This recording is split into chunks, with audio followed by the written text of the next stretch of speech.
Շնորհակալ եմ։ Մոռացաք նշել Տիկին Վարդանյան, որ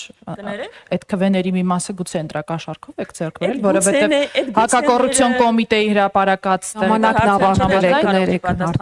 Այդ գուցեները, այդ ամբիոնից ելույթները 500,000 մարդու մեղադրել ընտրակաշառք ստանալու մեջ։ Ես կոչ եմ անում այդ 500,000 մարդուն դատական հայց ներկայացնել Նիկոլ Փաշինյանի դեմ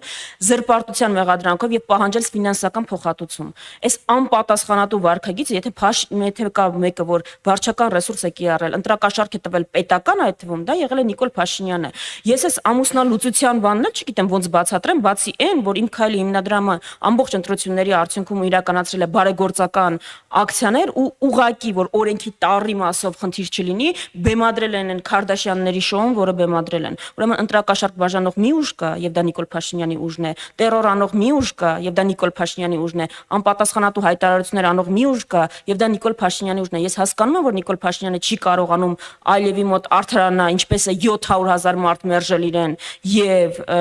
սահմանադրական մեծամասնություն չի ստացել ինքը արդյունքում, բայց այն որ 700,000 մարդ ընտրակաշառքով է դա արել իր ընտրությունը, դա ամենալավ ճանապարհը չէ, ասեմ ավելին քրեական պատասխանատվություն ենթադրող ճանապարհ է։ 115 վարույթները, որոնք հարուցվել են հակակոռուպցիոն կոմիտեի եւ որոնցից 11-ը ժամանակը ավարտվել է, խնդրում եմ, դադարեցրեք։